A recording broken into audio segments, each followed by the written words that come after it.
Hey, you've moved out already, right? I wouldn't want to live in a house with someone as ugly as you. Sister-in-law's laughter echoed over the phone. Hearing her voice, which seemed to thrive on belittling others, a mix of anger and pity welled up inside me. She mocks, laughs, and torments. She's a pitiable sister-in-law who can only find joy in others' suffering. The old me would have let her walk all over me, but those days are over. From now on, I'll break free from sister-in-law's grasp and live my life. I'll live freely where no one can hurt me. I can't wait to see sister-in-law get her comeuppance. That's what I'm really looking forward to. My name is Brittany, a housewife in her 40s. I married my husband Joshua after a workplace romance. For a while after our wedding, we enjoyed our life together. But when we heard of my father-in-law's passing, we decided to live with my mother-in-law. Mother-in-law has always been frail and often falls sick.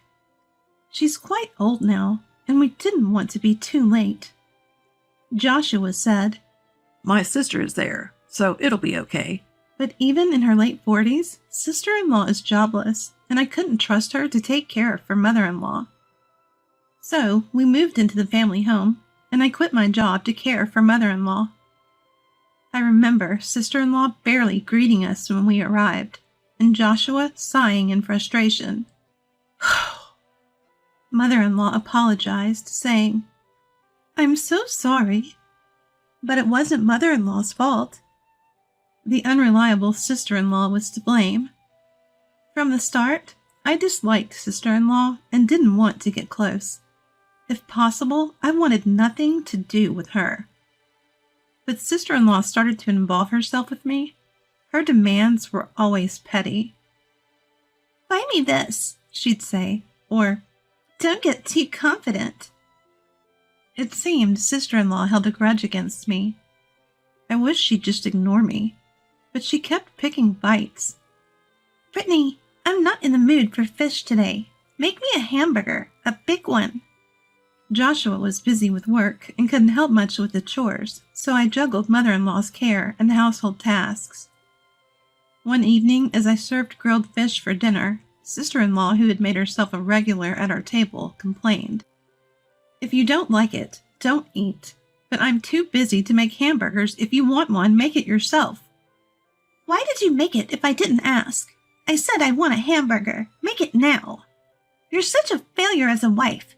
Can't even fulfill a simple request? I wonder why Joshua married someone like you." Sister-in-law's loud protests continued, even as Joshua tried to calm her. "I never agreed to this marriage. I hate that my brother married such a terrible woman. Just leave." It hurt, hearing her constant insults. At first, I wanted to understand sister-in-law. I didn't blame her for being jobless. I thought maybe she had her reasons. But living with her made it clear she didn't. She just wanted to laze around. Joshua even gave her an allowance from his salary. I wanted him to stop, but he said he was worried about her. "Joshua recognizes my efforts. That's why he gives me money. But you, Brittany, are such a terrible wife. I can't feel any respect from you." Sister-in-law always used her status as Joshua's sister to complain. "Respect me. I'm his sister. Give me money. I'm his sister. Pamper me. I'm his sister." Just because you're a sister-in-law doesn't mean you're someone special. If you don't act respectably, you can't expect respect in return. That's why I never indulged sister-in-law's whims, and I plan to continue standing my ground, even if it upset her. One day after shopping, I returned home to find my Boston bag at the entrance. Inside, my personal items and clothes were packed. I knew immediately who did it. I called out to sister-in-law, and she emerged from her room, feigning innocence. "This was left outside. You did this, didn't you? Why?" Showing her the dirty bag, she nonchalantly replied, "Today's the big trash pickup day, right? I thought I'd have it taken away." This isn't trash. I use these things. Why would you throw them away? Well, you're as bothersome as big trash. You've been imposing on us, manipulating Joshua. It's so annoying. Bothersome? I was taken aback by her audacity. Are you going to go this far just because you have hostility? Could she be mentally unstable? I struggled to find words, and she laughed crudely. You playing the victim won't work. The real victim is me, having my dear brother stolen by a woman like you. Stolen? I never intended. To me, it's as if you did. If I knew you were this wicked, I'd never have approved of the marriage. Her sudden outburst left me stunned. I was the one who was taken aback by his attitude. I can't stand living with you. I want a life where I don't have to see you. With that, she stormed off. I regretted not having a proper conversation. That night, discussing the issue with my husband, he seemed deeply troubled. It was comforting knowing he was on my side. We considered moving, but mother-in-law was the main concern. Mother-in-law didn't want to let go of the house she lived in with her late husband. We figured she'd absolutely refuse to move elsewhere. I could understand mother-in-law's feelings, and it felt wrong to force her out. But I didn't think we could persuade her to move willingly. As time went on, my relationship with sister-in-law became strained, and we'd argue every time we saw each other. Seeing us fight constantly, both my husband and mother-in-law would often intervene, worried. I felt terrible for causing them distress. I wanted to resolve the situation on my own, but couldn't find a way. Every time I saw sister-in-law, I'd get irritated, unable to control my anger. Seeing my distress, my husband suggested I take a break and visit my parents' home. He mentioned he could take some time off work and would take care of mother-in-law during that period. Above all, he was concerned about my relationship with sister-in-law. He thought that if I took some distance and had time to cool off, maybe we could find common ground. If I continued to clash with sister-in-law daily, it would stress out both my husband and mother-in-law. I wanted to avoid that, so I agreed to my husband's suggestion. So I decided to take a break and stay with my parents for a while. I'd occasionally check in with my husband, asking about mother-in-law and sister-in-law. But as days passed, I could hear the fatigue in his voice. When I asked if taking care of mother-in-law was too much, he said that wasn't the issue. He had come to understand how annoying sister-in-law could be. Now that he was in my shoes, with me gone, sister-in-law started pestering him. Of course, he couldn't give in, so he refused.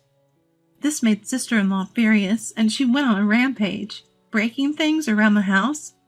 I finally get how tough it's been for you, Brittany. I'm sorry I couldn't support you more, he said, his voice choked with emotion over the phone. Unable to stay calm, I called sister-in-law. Please, stop troubling Joshua. Do your best on your own. But sister-in-law just responded with annoyance, showing no sign of understanding. Then, she dropped a bombshell. So, you've moved out, right? I don't want to live in a house with someone as ugly as you. Turns out, sister-in-law thought I had separated from my husband, not realizing I was just visiting my parents. In front of my sister-in-law, I hadn't discussed the possibility of returning to my parents' home, so I guess she didn't know the details of the situation. It was the first time in my 40 years of living that I realized that there are people who are so good at making others suffer. Sister-in-law was truly a terrible person. I couldn't let her continue like this.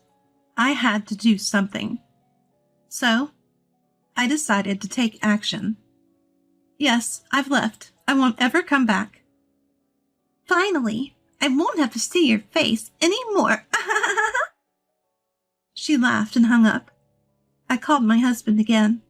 I asked him to come to my parents' house immediately. When he arrived, I played him the recording of my call with sister-in-law. I had instinctively recorded it, fearing something might happen.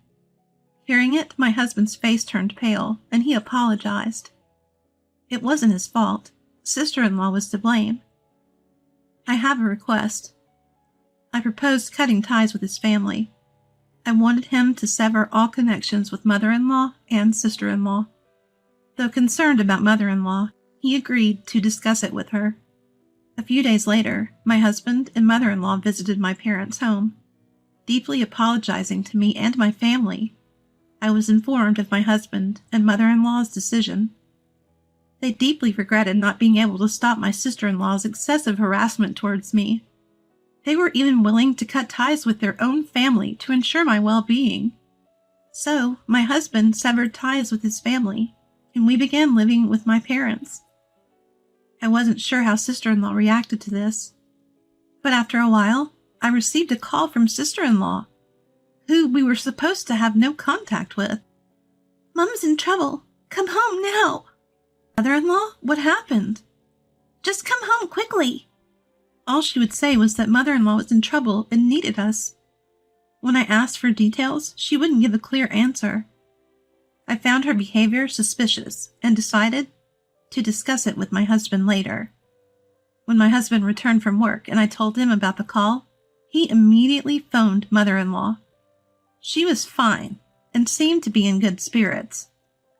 When asked if something had happened, she simply said she was doing surprisingly well. So what was the big issue? I couldn't quite grasp what my sister-in-law was saying, but from what I gathered, she's grown tired of living with her mother-in-law and is considering moving her to a nursing home. Fortunately, it seems there's some inheritance left from her father-in-law, so she could afford a decent place. She discussed this with sister-in-law just today. Upon hearing this, sister-in-law exclaimed, "You're abandoning me, and vehemently opposed to the idea." I suspect that's why she reached out to me. To somehow stop mother-in-law. She contacted me to somehow stop her mother. My husband had given up on sister-in-law, but he was concerned about mother-in-law and had been sending her living expenses. But if mother-in-law moves to a nursing home, my husband, who's grown weary of sister-in-law, might stop the financial support. I could easily imagine sister-in-law panicking and trying to stop mother-in-law, especially since she doesn't work. Without that support, she'd struggle to get by. We both sighed at sister-in-law's selfish actions. Despite sister-in-law's objections, mother-in-law moved into the nursing home recently. Just as things seemed to settle, our home intercom blared. With both my parents and husband out, I was the only one to respond. Through the intercom, I saw sister-in-law causing a scene outside. "Bring out my brother now, you thief! How dare you take both my brother and mother from me? You're terrible! Come out, I'll teach you a lesson. Apologize now." Seeing her rage, fear overcame me. I knew if I went out, she'd harm me, so I stayed put. Sister-in-law kept shouting, kicking our plants, and banging on the door. I contacted my husband, who said he'd come home immediately, but his workplace was far. While I was pondering what to do, I heard a voice through the intercom. "Hey, what's going on here?" It was the police. They restrained sister-in-law and took her away. Relieved, I went outside and explained everything to the police. After this incident, my husband and I decided to move far away. Now, in a faraway land, the couple is working hand in hand. Apparently, after learning of sister-in-law's actions, mother-in-law decided to cut ties with her. She declared their relationship over and hasn't contacted sister-in-law since. My parents sought damages for the destroyed plants, which must have amounted to a significant sum. Mother-in-law regretted not cutting ties with sister-in-law sooner and even sold her house, saying it was a necessary step. She apologized to me for not acting sooner, but I felt I owed her a thanks for her support. Thanks to my husband and my mother-in-law, who were my strong allies, I was able to leave my sister-in-law behind, so I thought I would be the one to thank her. I heard sister-in-law now lives in an old apartment and works part-time. It's her first job, and she's struggling to adjust. Sister-in-law was an extremely slow learner, so it would be difficult to educate her. Well, I wish her the best. My husband and I are thriving in our new environment. My husband even got a promotion and is more dedicated to his work. I support him by preparing delicious meals and keeping our home tidy. While I was with my sister-in-law, there were days when I was too stressed to do these things properly. But now I can enjoy supporting my husband without stress. While he often thanks me, I am more grateful to him for standing by me during the sister-in-law ordeal. I'm determined to continue supporting him as a devoted wife.